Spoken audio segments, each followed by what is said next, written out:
Hey everyone, welcome to our final module. So let's start off with what needs to get done.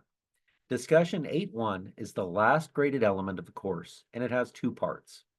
First, you're to reflect a little bit on what we've been doing over the last 2 months and offer some comments on our studies. What makes sense to me is to maybe make mention of the thing that interested you the most and explore why it did that for you. Then speak a little bit about how you see philosophy being something that might impact you as you go forward from here. Illustrate that for us. All right. Like I said, it's just your classic reflection. Second, you're to share the results of some quick independent research. Our topic for this final week is the idea of public philosophy. You're to select a source from one of the suggested contemporary thinkers and explain how that source fits into the idea of public philosophy, especially by comparing what you see in your source to what Lucia Zilioli describes in our shared reading for this module. Now, when I say find a source, remember, this is a loose use of the term. You can find a YouTube video or a blog or anything that's convenient for giving you an idea about what the selected philosopher is up to. So it doesn't have to be, you don't have to find a real academic article for it. Find something on one of them. They all, again, as part of the public philosophy thing, they are all speaking to the public at large rather than academic audiences, although some of them will write academic articles. All right. So, as I say, our topic for this final week is public philosophy.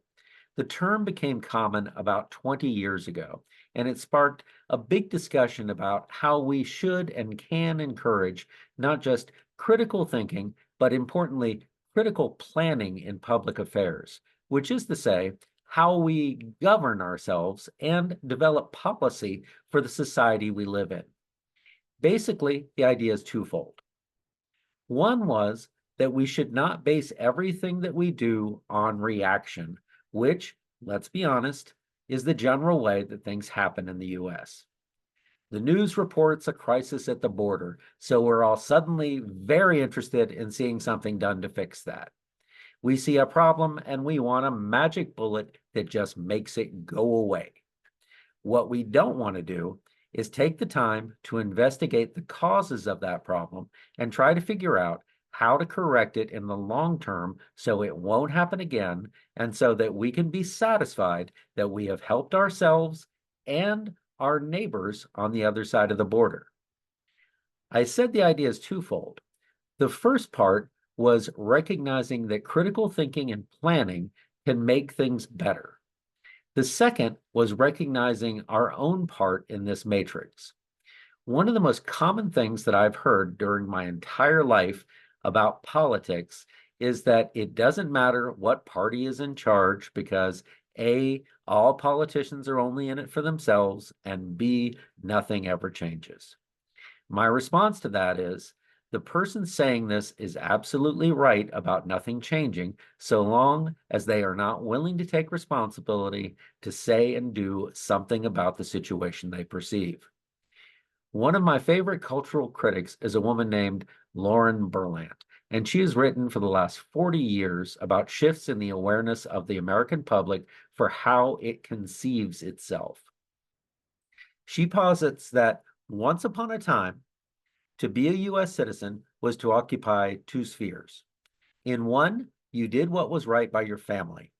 In the other, you did what was right by your community. Personal feelings largely dictated what happened within the family, but these did not really impact the obligations to do right by your town, your county, your state, your country.